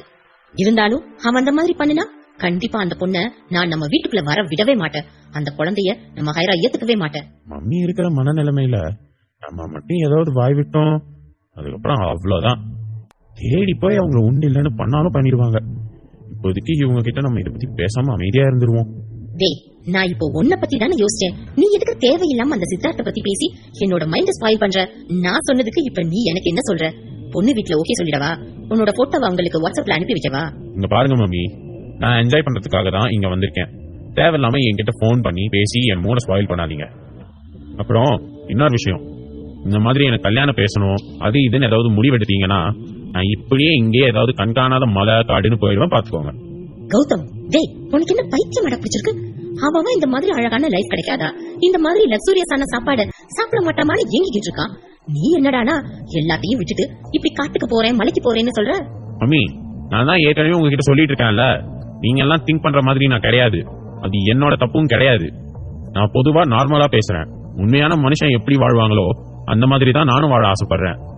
ஒருவேளை உங்களுக்கு நல்ல குடும்பத்து மருமகளா பார்க்கணும்னு ஆசைப்பட்டா நான் உங்களுக்கு ஐடியா சொல்றேன், அதுபடி செய்யுங்க. என்னடா, உனக்கு ஒரு நல்லது பண்ண நினைச்சா நீயே அதுக்கு இடைஞ்சலா இருக்க? மம்மி, நீங்க ஏதாவது நல்லது பண்ணணும்னு நினைச்சீங்கன்னா தயவு செஞ்சு என்னோட கல்யாணத்தை பத்தி பேசாதீங்க. அப்படியே உங்களுக்கு ஒரு பணக்கார மருமகளா பார்க்கணும்னா உங்க கூட அவளையும் பாட்டிக்கு கூட்டிட்டு போகணும்னு நினைச்சீங்கன்னா அந்த கௌஷிக் இருக்கான்ல, அவனுக்கு அந்த பொண்ணு கல்யாணம் பண்ணி வச்சு அழகு பாருங்க. அதுதான் உங்களுக்கும் நல்லது, எனக்கும் நல்லது. எனக்கு டயர்டா இருக்கு, நான் போனை வைக்கிறேன். என்ன இந்த பையன் இப்படி போனை வச்சுட்டு போயிட்டான்? எப்பவுமே வேண டிசப்பாயிண்ட் பண்ணிக்கிட்டே தான் இருக்கான். நான் ஏதாவது ஒண்ணு சொல்லி சரிமா நான் செய்யறேன்னு சொல்லிருக்கானா? அப்படின்னா இவன் கண்டிப்பா நான் பாக்குற பொண்ண கல்யாணம் பண்ண மாட்டானா? இவனுக்கு என்ன ஏதாவது ஒரு பொண்ணு இருக்காளா? கௌதமிடம் பேசியதிலிருந்து வசுந்தரா திரும்ப திரும்ப அதையே யோசித்து குழம்பிக் கொண்டிருந்தார்.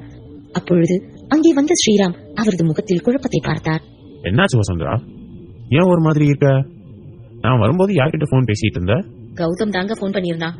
கௌதம் கிட்ட தான் பேசிட்டு இருந்தேன். என்ன வசுந்தரா, வர வர என்கிட்ட பொய் சொல்லணும்னு முடிவு எடுத்துட்டியா? உங்ககிட்ட போய் சொல்லணும்னு முடிவு எடுத்துட்டேனா? எங்கங்க, நான் இருக்க உங்ககிட்ட போய் சொல்ல போறேன்? அதான் போய் சொல்லிட்டியே. எப்படியும் கௌதம் உனக்கு போன் பண்ண மாட்டான், நீதான் அவனுக்கு போன் பண்ணிருப்ப. அவன் தொந்தரவு பண்ணாதீங்க நீ கட் பண்ணிருப்பான். இதானே நடந்துச்சு. என்னங்க பக்கத்துல நின்னு பார்த்த மாதிரியே சொல்றீங்க? அவன் எனக்கும் புள்ளதான். சின்ன வயசுல இருந்து நானும் அவனை அப்சர்வ் பண்ணிட்டே தான் வரேன். அவனுக்கு என்ன பிடிக்கும் என்ன பண்ணுவான்னு எனக்கும் நல்லா தெரியும். சரிதான், எப்படியோ கண்டுபிடிச்சிட்டீங்க. உண்மைய சொல்ல போனா நான் தான் அவனுக்கு போன் பண்ணேன். அவன் என்னைக்காவது எனக்கு போன் பண்ணிருக்கானா என்ன இன்னைக்கு பண்றதுக்கு? அது ஒண்ணும் இல்லைங்க. இப்படி பிசினஸ் எடுத்து பண்ற வயசுல ஊர் சுத்திக்கிட்டு இருக்க. அதான் உனக்கு ஒரு கல்யாணத்தை பண்ணி வச்சு நாளைக்கு வரவ கேள்வி கேட்டாவாச்சும் ஆபீஸ் போவான்ல, அதான் சொன்னேன். இப்ப அவனோட கல்யாணத்துக்கு என்ன அவசரம்? அதுக்கு முன்னாடி சித்தார்த்னு ஒருத்தன் இருக்கானே, அது உனக்கு ஞாபகம் இருக்கா இல்லையா? என்னங்க, எனக்கு போய் எப்படி அது மறந்து போகும்? அவன் என்னதான் என்ன வேணான்னு சொன்னாலும் எனக்கு அவன் என்னைக்குமே புள்ளதாங்க. ஒரு அம்மா நான் அவனுக்கு கல்யாணம் பண்ணி வைக்காம வேற யாருக்கு கல்யாணம் பண்ணி வைக்க போறேன்? அப்படின்னா இன்னைக்கு அவன் வந்ததுக்கு அப்புறம் அவன்கிட்ட இத பத்தி பேசு. அவனுக்கும் ஒரு கல்யாணம் பண்ணி பாத்துட்டா என்னோட மனசும் கொஞ்சம் ரிலாக்ஸ் ஆயிடும். அவன் கிட்ட பேசினா எனக்கு கோபத்துல பிபி சுகர் எல்லாம் ஹை லெவல்ல போகும். அவன் கிட்ட பேசுறதுனாலே எனக்கு கொஞ்சம் பயமா தாங்க இருக்கு. என்ன வசுந்தரா இப்படி சொல்லிட்ட? ஒரு காலத்துல நீ அவனும் ஒத்துமையா தானே இருந்தீங்க. அவன் கோவப்படுறான்றதுக்காக அவனை அப்படியே விட்டுட்டு போயிடுவியா? என்ன இருந்தாலும் அவன் இந்த வீட்டோட மூத்த பிள்ளை தானே. அப்ப முதல்ல அவனுக்கு தானே கல்யாணம் பண்ணணும். மனதிற்குள். என்னதான் இந்த ஆளு நம்ம மேல பாசத்தை காட்டினாலும் இவரோட பாசம் எல்லாம் அவரோட மூத்த பொண்டாட்டி மேலயும் அவளுக்கு பிறந்த புள்ள மேலயும் தான் இருக்கு. என் பிள்ளைங்க மேல இந்த ஆளுக்கு பாசம் இருக்கா என்ன? நான் என் பிள்ளைக்கு கல்யாணம் பண்றத பத்தி பேசினா உடனே அவர் பிள்ளைக்கு கல்யாணம் பண்றத பத்தி பேசுறாரு. எல்லாம் என் தலை எழுத்து. இந்த ஆளை 2ஆம் தரமா கல்யாணம் பண்ணி என் வாழ்க்கையே போச்சு. என்ன வசுந்தரா, நான் பாட்டு பேசிட்டு இருக்கேன், நீ எதுவும் சொல்லாம யோசிச்சுட்டு இருக்க? நான் ஏதாவது தப்பா சொல்லிட்டேனா என்ன? அப்படியெல்லாம் எதுவும் இல்லைங்க, நீங்க கரெக்டா தான் சொல்றீங்க. என்ன திட்டினாலும் பரவாயில்ல, அவ்வளவு என்ன அவன் அடிச்சா கூட பரவாயில்ல. இன்னைக்கு நானே அவன்கிட்ட அவனோட கல்யாணத்தை பத்தி பேசுறேன். நீங்க ஒண்ணும் கவலைப்படாதீங்க. சரி வாங்க, நீங்க கொஞ்சம் ரெஸ்ட் எடுங்க. எனக்கு ரொம்ப டயர்டா இருக்கிற மாதிரி இருக்கு, நான் கொஞ்சம் ரெஸ்ட் எடுக்கணும். என்ன யாரும் தொந்தரவு பண்ணாதீங்க. வசுந்தராவிடம் பேசிவிட்டு சார், இன்னைக்கு ஈவினிங் நான் சென்னை கிளம்பிடுவேன். ஏதாவது நியூ அப்டேட்னா எனக்கு கால் பண்ணுங்க. அப்புறம் நான் சொன்னது ஞாபகம் இருக்கட்டும், என்னையும் சித்தார்த் சாரையும் தவிர வேற யார் இந்த ஆபீஸ்க்கு வந்தாலும் எந்த டீடைலும் சொல்லக்கூடாது, புரியுதா? எஸ் சார், நான் பாத்துக்கிறேன். You don't worry. திருப்பி எப்ப சார் திருச்சிக்கு வருவீங்க? எனக்கு எப்ப இங்க வேலை வருதோ அப்ப நான் வருவேன். கவலைப்படாதீங்க, அடிக்கடி இங்க தான் வருவேன். சரி, எனக்கு டைம் ஆச்சு, நான் கிளம்புறேன். Okay sir. மேனேஜரிடம் பேசிவிட்டு அசோக் வழக்கம் போல தீட்சையை ஸ்கூலில் விடுவதற்காக தனது காரை எடுத்துக்கொண்டு சிவன்யா இருக்கும் அபார்ட்மெண்டிற்கு சென்றான். ஹாய், அசோக் அங்கிள் கார் வந்துருச்சு. மம்மி, நான் இன்னைக்கு அசோக் அங்கிள் கூட தான் கார்ல போறேனா? ஆமா தீட்சி, ஆனா இன்னைக்கு மட்டும்தான் அங்கிள் உன்னை ஸ்கூலுக்கு கூட்டிட்டு போவாரு. அங்கிள் ஈவினிங் ஊருக்கு கிளம்பி போயிடுவாரு. நாளையில இருந்து நீ ஸ்கூல் பஸ்ல தான் போகணும், புரியுதா? ஓகே மம்மி, ஆனா அசோக் அங்கிள் மறுபடியும் வருவாங்க தானே? அப்ப என்ன கார்ல கூட்டிட்டு போவாங்க தானே? டோன்ட் வரி தீட்சி குட்டி, நெக்ஸ்ட் டைம் நான் இல்ல, உன்னோட டேடியே வருவாரு. அவரே உன்னை ஸ்கூலுக்கு கூட்டிட்டு போய் விடுவாரு, ஓகேவா? அசோக் அண்ணா, நீங்க அவளை கார்ல கூட்டிட்டு போனாலும் போனீங்க, வந்ததுல இருந்து ஒரே அசோக் அங்கிள் அப்படி அசோக் அங்கிள் இப்படின்னு உங்களோட புராணம் தான். இத நீங்க பார்க்குக்கு வேற கூட்டிட்டு போனீங்களா? பார்க்ல என்ன பண்ணான்னு நைட்டு ஃபுல்லா சொல்லிக்கிட்டே இருந்தா. அவளை தூங்க வைக்கிறதுக்குள்ள ரொம்ப கஷ்டமாயிடுச்சு. பரவாயில்ல விடுமா, இந்த வயசுலதான் சின்ன விஷயத்துக்கு கூட எக்ஸைட் ஆக முடியும். வளர்ந்ததுக்கு அப்புறம் எவ்வளவு பெரிய விஷயமானாலும் அது நமக்கு சந்தோஷத்தை தராது. இப்ப ஏன் என்ஜாய் பண்ணட்டும். அவளை பார்க்கும்போது நானே எல்லா கவலையும் மறந்து சிரிக்க ஆரம்பிச்சேன்னா பாத்துக்கோயேன். நீங்க சொல்றதும் உண்மைதான். இந்த வயசுலதான் ஒரு சாக்லேட் கொடுத்தா கூட மனசு அமைதியாயிடும். அண்ணா, உங்களுக்கு கஷ்டம் இல்லைன்னா என்ன போற வழியில ஒரு சைட்ல இறக்கி விட முடியுமா? அங்கதான் ஒர்க் நடந்துட்டு இருக்கு, அதை இன்னைக்கு பார்வையிடணும். இதுல என்னம்மா எனக்கு கஷ்டம்? இங்க பாரு தங்கச்சிமா, நான் உண்மையிலேயே உன்னை என்னோட கூட பிறந்த தங்கச்சியா தான் பாக்குறேன். உனக்கு என்ன வேணும்னாலும் இந்த அண்ணன் கிட்ட தாராளமா கேட்கலாம். எப்ப என்ன பிரச்சனைனாலும் இந்த அண்ணன் இருக்கான்னு நினைச்சுக்கோ, சரியா? கிளம்பலாமா? தேங்க்யூ அண்ணா. இப்பதானே உனக்கு கூட பிறந்த தங்கச்சின்னு சொன்னேன், அப்புறம் எதுக்கு தேங்க்யூ சொல்ற? சரி, அதெல்லாம் இருக்கட்டும். அங்கிள் ஆன்டி எங்க காணும்? சரிண்ணா, இனிமேல் சொல்ல மாட்டேன். அம்மாவோட அப்பாவுக்கு இன்னைக்கு இறந்த நாள்ன்றதுனால 2 பேரும் அவங்களோட சமாதிக்கு போயிருக்காங்க. நானும் அவங்க கூட போறதா தான் இருந்தது. ஆனா சைட்ல ஏதோ விஷயம்னு வர சொன்னாங்க. அதனாலதான் அவங்கள மட்டும் அனுப்பிட்டு நான் சைட்டை பார்க்க போறேன். ஓ அப்படியா? சரிம்மா, சரி, டைம் ஆச்சு, கார்ல இருங்க போலாம். கௌதம் காலையில் சீக்கிரம் எழுந்து தீட்சையின் ஸ்கூலுக்கு சற்று தூரம் தள்ளி காரை நிறுத்திவிட்டு அசோக்கின் காருக்காக காத்திருந்தான். இந்த அசோக் அண்ணாக்கு கொஞ்சம் கூட பொறுப்பே இல்ல. 8:40 ஆச்சு, இன்னும் குழந்தைய கூட்டிட்டு வராம என்ன பண்ணிட்டு இருக்காரு? எனக்கு இப்பயே என்னோட செல்லக்குட்டிய பாக்கணும் போல இருக்கு, அப்படியே என்னோட தேவதைய பாக்கணும் போல இருக்கு. அவளையும் காணுமே, அவ எத்தனை மணிக்கு ஸ்கூலுக்கு வருவா? கௌதம் வெண்ணிலாவை பற்றி நினைத்துக் கொண்டிருக்கும் பொழுதே அங்கு ஒரு ஸ்கூல் பஸ் உள்ளே செல்ல கௌதம் வேகமாக நிமிர்ந்து பார்த்தான். ஜன்னல் சீட்டில் உட்கார்ந்து வெண்ணிலா வெளியில் வேடிக்கை பார்த்துக் கொண்டு வர அவளது சேலை முந்தானை காற்றில் பறந்து கொண்டிருந்தது. ஓ மை காட், இதோ என்னோட தேவதை வந்துட்டா. அப்பா என்ன அழகு! விட்டா உலக அழகிகளையே தூக்கி சாப்பிட்டுருவா போல. இவளை மட்டும் ஏதாவது பாலிவுட் தாரம் பார்த்தான், அடுத்த படத்துக்கு நீ தான் ஹீரோயின் கால் ஷீட் கொடுத்து அப்படியே அவளை என்கிட்ட இருந்து தூக்கிட்டு போயிடுவான். அதுக்கு நான் விடவே மாட்டேன். அவளை நான் உள்ளங்கையில வச்சு தாங்குவேன். அவனை அறியாது அவனது கை ஹாரனில் பட அது ஒலித்ததும் பஸ்ஸுக்குள் இருந்த வெண்ணிலா திரும்பி பார்த்தாள். அதை கௌதமும் பார்த்தான். ஐயோ, இவர் எங்க இங்க வந்தாரு? இன்னைக்கு வந்திருக்காரு? எதுக்காக வந்திருப்பாரு? நிச்சயம் தீட்சியை பார்க்கத்தான் வந்திருப்பாரா? இல்ல நேற்று பைத்திய மாதிரி உளறிட்டு போனாரே, அதுக்காக வந்திருப்பாரோ? வெண்ணிலா தனக்குத்தானே உளறுவதை அவளுடன் வேலை பார்க்கும் இன்னொரு பெண் பார்த்தாள். வெண்ணிலா மிஸ், என்னாச்சு? நீங்களா ஏதோ உளறிட்டு வரீங்க? R you all right? கடவுளே, மனசுக்குள்ள நினைக்கிறோன்னு நினைச்சு சத்தமா சொல்லிட்டேன் போலயே. கடவுளே, என்ன காப்பாத்து. Vennila miss, are you all right? Yes yes, I am perfectly all right. ஆனா உங்களோட முகத்தை பார்த்தா ஒரு மாதிரி இருக்கே, எதுவும் பிரச்சனை இல்ல தானே? எதுவும் பிரச்சனை இல்ல, ஸ்கூல் வந்துடுச்சு. நீங்க பசங்க எல்லாம் கேர்ஃபுல்லா கீழே இருக்குங்க. வெண்ணிலாவும் கீர்த்தனாவுடன் சேர்ந்து குழந்தைகள் கீழே இறங்குவதற்கு உதவி செய்ய ஆரம்பித்தாள். வெண்ணிலா உள்ளே சென்றதால் கௌதம் ஏக்கத்துடன் உள்ளே பார்த்துக் கொண்டிருக்க அப்பொழுது அசோக்கின் கார் வந்து நின்றது. அதிலிருந்து தீட்சியும் சிவன்யாவும் இறங்கினார்கள். என்னோட தேவதை போனா என்ன, இதோ என்னோட செல்லக்குட்டி லிட்டில் பிரின்சஸ் வந்துட்டால.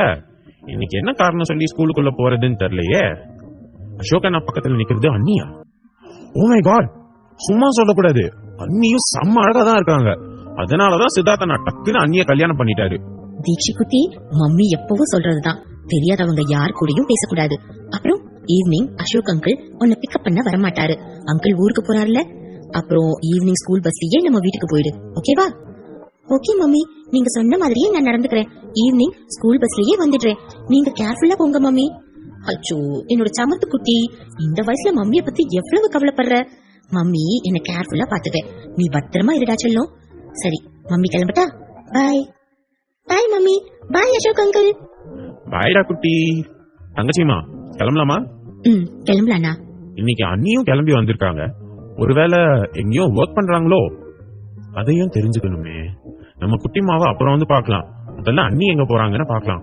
அசோக்கின் கார் அங்கிருந்து செல்ல அவனது காரை ஃபாலோ செய்து கொண்டு கௌதமின் காரும் அங்கிருந்து சென்றது. தங்கச்சிமா, சைட் ஒர்க்ல ஏதாவது பிரச்சனைனா தனியா போய் ஹேண்டில் பண்ணாத.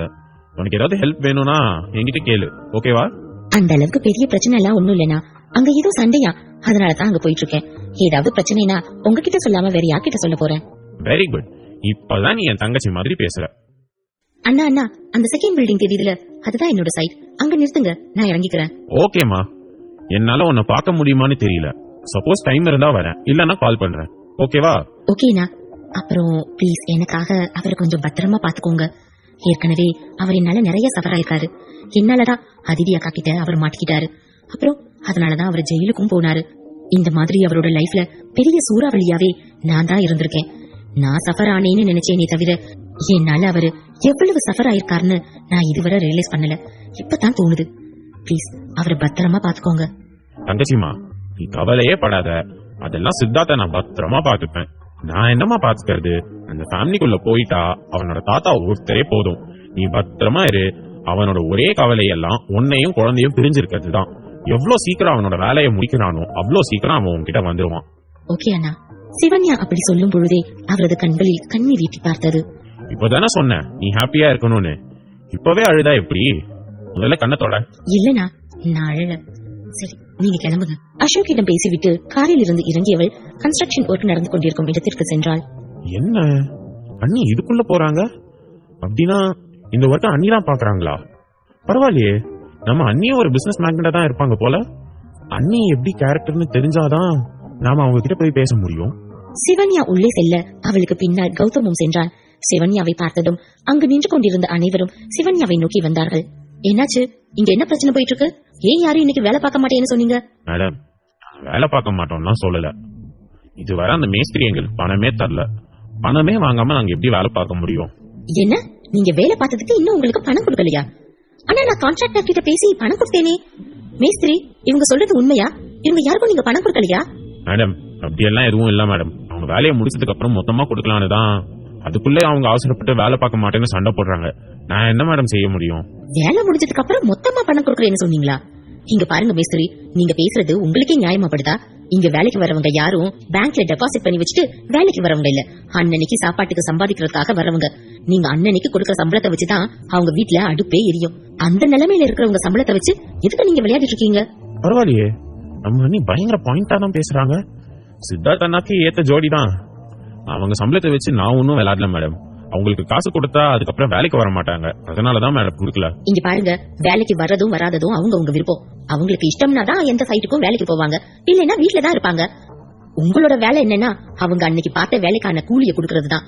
அதை கொடுக்காம ஏதேதோ சொல்லி சமாளிக்க பார்க்காதீங்க. ஒழுங்கா இது வரைக்கும் அவங்க எத்தனை நாள் வேலை பார்த்திருக்காங்களோ அந்த பணத்தை அவங்க கிட்ட கொடுங்க. இல்ல மேடம், அதை நான் முடிவெடுக்க முடியாது. இதை மேலிடத்துல தான் கேட்கணும். என்ன மேலிடமா? எனக்கு புரியல. எந்த மேலிடத்தை பத்தி சொல்றீங்க? உங்களை இங்க வேலை பார்க்க சொன்னது நானு. இதுக்கு எவ்வளவு பணம் செலவாகுமோ அதை கொடுத்தது நானு. அப்படின்னா நீங்க என்ன தவிர வேற யார்கிட்ட கேட்கணும்னு நினைக்கிறீங்க? சிவன்யா கேட்ட கேள்விக்கு பதில் சொல்ல முடியாமல் மேஸ்திரி திருதிருவென்று முழித்துக் கொண்டிருக்க சிவன்யா மேஸ்திரியை பார்த்து முறைத்தாள். இங்க பாருங்க, நீங்க என்ன செய்வீங்களோ தெரியாது.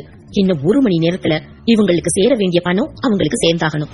இல்லனா உங்க கூட இருக்கிற கான்ட்ராக்டர் கேன்சல் பண்ணிட்டு வேற ஒருத்தங்க கிட்ட கொடுத்துடுவேன். மேடம், என்னால அப்படி செய்ய முடியாது மேடம். ஏன்னா அது சிவன்யாவிடம் அப்படி பேசிக் கொண்டிருக்கும் பொழுது அங்கே வந்த மேனேஜர் மேஸ்திரியின் கன்னத்தில் ஓங்கி அறைந்தான். யூ ராஸ்கல், உனக்கு எவ்வளவு தைரியம் இருந்தா மேடம் சொல்லிட்டு இருக்காங்க, அதை கேட்காம அவங்களே எதிர்த்து பேசுவ? சார் என்ன சார், அது அது வந்து என்ன, நல்லா போயிட்டு இருந்த வெள்ளாட்டு கூட்டத்துக்குள்ள திடீர்னு ஒரு கருப்பாடு நுழையுது. மேம், நீங்க எதுக்காக இவ்வளவு தூரம் வந்தீங்க? என்கிட்ட சொல்லிருந்தீங்கன்னா நானே இந்த பிரச்சனையை சால்வ் பண்ணிருப்பேன்ல.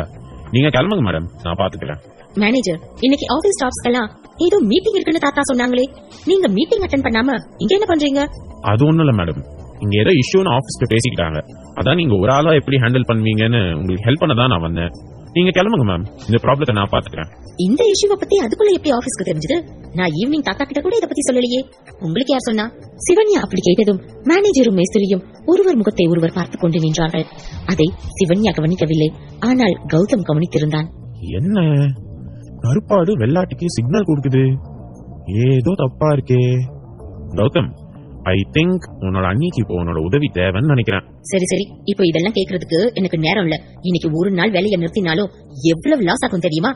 எவ்வளவு சீக்கிரம் இதை முடிக்க முடியுமோ அவ்வளவு சீக்கிரம் முடிக்கணும். நான் ஏற்கனவே சொல்லியிருந்தேன்ல, இங்க பாருங்க, உங்களோட சம்பள பண்ண எல்லாம் இன்னைக்கே உங்க கைக்கு வந்துரும். ப்ளீஸ் டிலே பண்ணாம ஒர்க்குக்கு டெய்லி வந்துருங்க.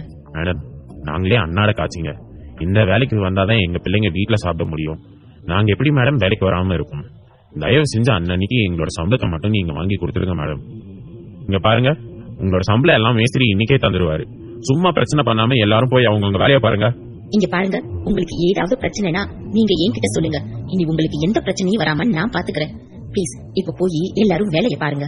சிவன்யா அவர்களிடம் பேசிக்கொண்டே இரண்டடி நடந்து கொண்டிருக்க, அப்பொழுது எங்கிருந்துதான் வந்தது என்று தெரியாமல் சிவன்யாவின் மீது ஒரு பெரிய கல் விழ வர, அங்கு நின்று கொண்டிருந்த ஒரு பெண் சிவன்யாவை தள்ளிவிட சிவன்யா கீழே விழுந்தாள். சிவன்யா கீழே விழுந்த வேகத்தில் அங்கிருந்த சுவற்றின் முத்தி மண்டையில் காயம்பட அப்படியே மயங்கி விழுந்தாள். அதை தூரத்தில் இருந்து பார்த்த கௌதம் அதிர்ச்சியுடன் சிவன்யாவை நோக்கி ஓடி வந்தான். அண்ணி, என்னாச்சு? அண்ணி, கண்ணை பாருங்க அண்ணி. சிவன்யா சுயநினைவு இல்லாமல் கீழே கிடக்க அவளை அப்படியே தனது கைகளில் தூக்கிக் கொண்டு ஹாஸ்பிட்டலுக்கு ஓடினான். அங்கிருந்து அனைவரும் அவன் யார் என்பது போல் பார்த்துக் கொண்டிருக்க, மேனேஜரின் இதழில் மட்டும் ஒரு வகை புன்னகை பிறந்தது. கௌதம் சிவன்யாவை தூக்கிக் கொண்டு அருகில் இருந்த மருத்துவமனைக்கு சென்றான். டாக்டர், டாக்டர் ப்ளீஸ் சீக்கிரம் வாங்க, அவங்களை செக் பண்ணுங்க. மயங்கி விழுந்துட்டாங்க, தலையில அடிபட்டுருச்சு, சீக்கிரம் வாங்க டாக்டர். கௌதம் சிவன்யாவை அந்த நிலையில் பார்க்க முடியாமல் பயத்தில் கத்திக்கொண்டே ஓடினான். சற்று நேரத்தில் அங்கிருந்த வார்ட் பாய் சிவன்யாவை ஸ்ட்ரக்சரில் தூக்கி அவசர சிகிச்சை அறைக்குள் அழைத்துச் சென்றார். இப்ப என்ன பண்றது? அண்ணியோட ஃபேமிலியில யாரையும் எனக்கு தெரியாதே. இப்ப எப்படி அவங்க வீட்டுக்கு நான் இன்ஃபார்ம் பண்றது? பேசாம அண்ணனுக்கே போன் பண்ணி அண்ணியோட நிலைமைய சொல்லிடலாமா? இல்லனா அசோக் அண்ணா கிட்டயாவது சொல்லலாமா? என்ன செய்யறதுனே தெரியலையே. கௌதம் அடுத்து என்ன செய்யலாம் என்று யோசித்துக் கொண்டிருக்க, அப்பொழுது அவன் அருகில் ஒரு நர்ஸ் வந்து நின்றார். சிஸ்டர், உள்ள இருக்கவங்க எப்படி இருக்காங்க? இல்ல பரவாயில்லையா, கண்முழிச்சிட்டாங்களா? சார் ப்ளீஸ் கொஞ்சம் ரிலாக்ஸ் ஆருங்க. நீங்க பயப்படுறத பார்க்க எனக்கே பயமா இருக்கு. அவங்களுக்கு ஒண்ணு இல்ல, ஜஸ்ட் பயத்துல அன்கான்சியஸா இருக்காங்க, அவ்வளவுதான், வேற எதுவும் இல்ல. டாக்டர் அவங்கள ட்ரீட் பண்ணிட்டு இருக்காங்க. இன்னும் ஒரு 10 மினிட்ஸ்ல அவங்க கண் முழிச்சிருவாங்க சார். நர்ஸ் அப்படி சொன்னதுதான் கௌதமிற்கு உயிர் வந்தது போல் இருந்தது. நிஜமாவா?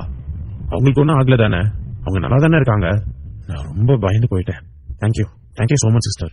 என்ன சார், அவங்களுக்கு லைட்டா காயப்பட்டதுக்கு இப்படி பயந்து போயிட்டீங்க? அவங்க உங்களுக்கு யாரு? அவங்க நர்ஸிடம் தன்னை யார் என்று சொல்ல முடியாமல் கௌதம் திணறினான். அவனது முகபாவனையை பார்த்த நர்ஸ் குழப்பத்துடன் அவனிடம் மறுபடியும் கேட்டாள். சொல்லுங்க சார், அவங்க உங்களுக்கு யாரு? அவங்க பேர் என்ன? நீங்க பதட்டமா இருந்தனால பேஷண்டோட எந்த டீடைலையும் நாங்க கேட்கல. இப்ப சொல்லுங்க, அவங்க பேர் என்ன, அவங்க வயசு என்ன, அவங்களுக்கு நீங்க என்ன ரிலேஷன், இது எல்லாத்தையும் சொல்லுங்க சார், நான் ரெக்கார்ட்ல எழுதணும். ஹாஸ்பிட்டல்ல இவ்ளோ ப்ரொசீஜர் இருக்கா? இதெல்லாம் நான் சொன்னா கண்டிப்பா அண்ணி கிட்ட மாட்டிக்குவேனே. அதுக்கப்புறம் அண்ணா என்னென்ன பண்ணுவார்னே தெரியாதே. இப்ப என்ன பண்ணலாம்? ஒரு நிமிடம் என்ன செய்வது என்று யோசித்தவன் பின்பு எதையோ நினைத்தவனாக அந்த நர்ஸிடம் பேசத் தொடங்கினான். ஆக்சுவலி அவங்க யாருன்னு எனக்கு தெரியாது. என்னோட ஃப்ரெண்ட மீட் பண்றதுக்காக போயிருந்தேன். பக்கத்து சைட்ல ஒரு வேலை நடந்துட்டு இருந்துச்சு. அங்க இவங்க அடிபட்டு கீழே விழுந்துட்டாங்க. அதான் பதட்டத்துல நான் ஹாஸ்பிட்டலுக்கு கூட்டிட்டு வந்தேன். மத்தபடி அவங்களுக்கும் எனக்கும் எந்த ரிலேஷன்ஷிப்பும் கிடையாது. என்ன, உங்களுக்கு அந்த பெண்ணுக்கும் எந்த உறவும் கிடையாதா? ஆனா சார், அந்த பொண்ணுக்கு அப்படி அடிபட்டதை பார்த்து நீங்க அழுதீங்களே, அத நானே பார்த்தேனே. யாரோ ஒருத்தருக்காக எப்படி சார் இவ்ளோ ஃபீல் பண்ண முடியும்? இல்லங்க, பேசிக்காவே நான் கொஞ்சம் இறக்க குணம் உள்ளவன். யாருக்காவது காயம் பட்டு ரத்தம் வரத பார்த்தாலே நான் என்ன செய்யறேன்னு எனக்கே தெரியாது. அதனாலதான் நான் அப்படி ரியாக்ட் பண்ணிட்டேன். நிஜமாவே எனக்கும் அவங்களுக்கும் எந்த உறவும் கிடையாது. அவங்க பேர் கூட எனக்கு தெரியாது. சார், அப்படின்னா உங்களுக்கு இப்ப பில் எல்லாம் யார் கட்டுறது? இது தெரிஞ்சா மேனேஜ்மெண்ட்ல கத்துவாங்களே சார். இப்ப நான் என்ன பண்ண? நோ, பணத்தை பத்தி நீங்க எதுவும் கவலைப்படாதீங்க. எவ்வளவு பணம்னு சொல்லுங்க, நான் பே பண்றேன். ஓகே சார், நான் போய் ஒரு தடவை சார் கிட்ட விஷயத்த சொல்லி பெர்மிஷன் வாங்கிட்டு வந்துடுறேன். நீங்க வெயிட் பண்ணுங்க. Okay sister. அந்த நர்ஸ் அங்கிருந்து சென்றதும் கௌதம் சிவன்யா இருந்த அறைக்கு வெளியே நின்று சிவன்யாவை எட்டி பார்த்தான். அவள் மயக்கத்தில் இருந்தாள். அவளது தலையில் பேண்டேஜ் போடப்பட்டிருந்தது. எனக்கு என்னமோ அது யதார்த்தமா நடந்த இன்சிடென்ட் மாதிரி தெரியல.